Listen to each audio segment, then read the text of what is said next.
Eu sou Maria Oliveira e hoje vou falar com vocês sobre planejamento.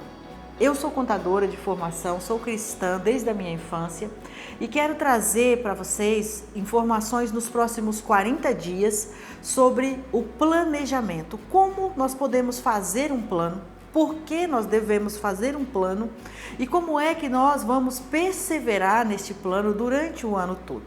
Eu quero trazer para vocês o primeiro versículo, que é o versículo chave, aquele que vai dar base para os 40 dias do nosso projeto.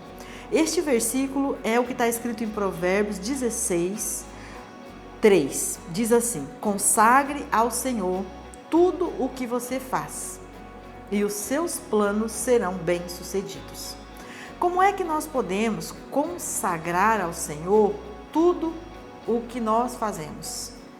Essa é a primeira pergunta que nós precisamos já ter respostas no início deste projeto. Para mim, como sou contadora, se torna muito fácil fazer planejamentos, porque é uma rotina que eu já vivo sobre planejamento, organização, direção, controle. Então isso se torna muito fácil, da base técnica, mas quando nós levamos isso aos pés do Senhor, quando nós olhamos para esse mesmo capítulo de Provérbios, que no início ele vai dizer assim: ao homem pertencem os planos do coração, mas do Senhor vem a resposta da língua. Então, quando nós colocamos isso em pauta na nossa vida, isso parece ficar meio conflitante. E é comum até, nós ouvimos pessoas dizer assim que ele não faz planos porque ele tem medo de ser frustrado. Porque se ele faz o plano e depois o plano não dá certo, ele fica muito triste e acaba por ficar desanimado. Mas aqui, nesses 40 dias, você vai aprender que precisa ser feito, que o Senhor se agrada daqueles que fazem os seus planos. Então, para não ficar confuso, nós vamos dividir em 40 dias textos e versículos pequenos, de no máximo 15 minutos, para que você possa compreender e ser perseverante do quão necessário é você fazer esse projeto. Então, nos primeiros 12 dias, nós vamos dividir assim, nos primeiros 12 dias, nós vamos trazer ali como base o que projeto nós temos feito até agora, como foi que eles foram realizados, ou aqueles que foram frustrados, o que foi que fez com que eles fossem frustrados? O que faltou? Como foi que nós mensuramos? Como foi que nós cuidamos desse projeto? Como foi que nós semeamos nesse projeto? Como foi que nós fomos gratos nesse projeto? E também nesses 12 dias nós vamos relembrar se esses projetos, eles estavam de acordo com o projeto que Deus tem para nós. Ou quantas vezes nós consultamos ao Senhor diante deste projeto que nós idealizamos, que nós sonhamos ou que nós iniciamos? Será que algumas vezes nós não fomos por nós mesmos, com altivez, com orgulho, com arrogância? E depois que nós avaliarmos tudo isso, nós vamos então trazer para o nosso coração ali numa qualidade de conhecimento sobre a nossa vida, sobre o nosso comportamento diante daquilo que nós mesmos sonhamos. Será que durante esses projetos que nós fizemos, principalmente aqueles que foram frustrados, nós fomos omissos? Será que algumas vezes nós nos acovardamos? Será que em alguns momentos nós não transferimos a culpa para outras pessoas como desculpa para não continuar o nosso projeto? E aí então, diante disso, nós vamos aprender como é que nós pedimos ajuda para ser perseverante dentro de um projeto que muitas vezes ele é e precisa ser ousado diante das ferramentas que já temos no momento, mas que nós sabemos que precisamos desenvolver algo, principalmente dentro de nós, porque não há nenhum projeto que começa lá fora e vem para dentro de nós que vai dar certo se não sair de dentro de nós aquele sonho, aquele objetivo, aquele desejo genuíno de fazer o bem por nós, para nós e para quem está junto de nós.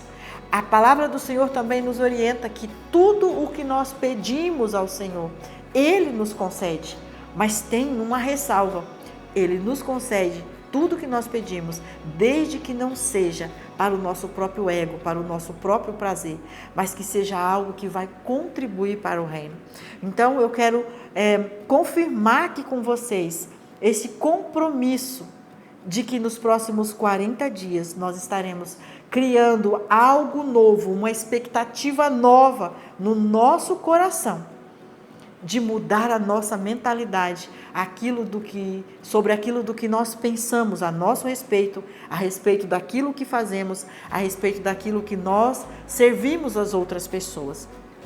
E durante esse tempo, os outros dias nós vamos dividir em 10 dias para falar sobre a confiança que nós vamos depositar no Senhor acerca de tudo isso que nós já descobrimos a nosso respeito. E depois, mais 7 dias, nós vamos falar sobre as renúncias que nós precisamos fazer para então perseverar dentro desse projeto. Os hábitos ruins que nós temos cometido e que nós precisamos abandonar de vez para então fazer com que esse projeto funcione. E os últimos 11 dias, então nós vamos focar num planejamento para o ano de 2026, mas aí um planejamento ousado, um planejamento corajoso, um planejamento que reflete os sonhos de Deus para nós, em todas as áreas da nossa vida. Nós não podemos focar em uma área e omitir outras áreas. Nós precisamos trazer um equilíbrio daquilo que nós estamos vivendo, sonhando e aquilo que reflete a vida de um verdadeiro cristão. E para finalizar, então, este nosso entendimento sobre o que vamos estar trabalhando nos próximos dias, eu quero trazer para vocês por que é que nós temos que fazer, então, um planejamento e toda essa revisão da nossa vida, já que a palavra nos orienta que nós devemos consagrar os nossos planos ao Senhor para eles serem bem-sucedidos. Essa consagração precisa começar dentro de nós. Em Efésios, no capítulo 5, versículo 15, diz assim: tenha cuidado com a maneira com que vocês vivem. Não seja como insensatos, mas como sábios, aproveitando ao máximo cada oportunidade, porque os dias são maus. Portanto, não sejam insensatos, mas procurem compreender qual é a vontade do Senhor. Então, em contabilidade a gente aprende que o que não é medido não pode ser mensurado. Com o Senhor é a mesma coisa, Ele está dizendo aqui: veja como vocês andam. Como quem diz, se você não medir o que você está fazendo, se você não qualificar, não quantificar o que você está produzindo, como é que você vai saber se você está sendo sábio ou insensato? A fonte, nós já sabemos onde ela está. É nos pés do Senhor. É entregando o nosso coração a Ele. É dizendo a Ele: eu preciso da tua ajuda. Eu quero que os meus planos, de fato, estejam coerentes com os planos do Senhor para mim. Amém? Vamos ficar firmes neste projeto? Posso contar com você?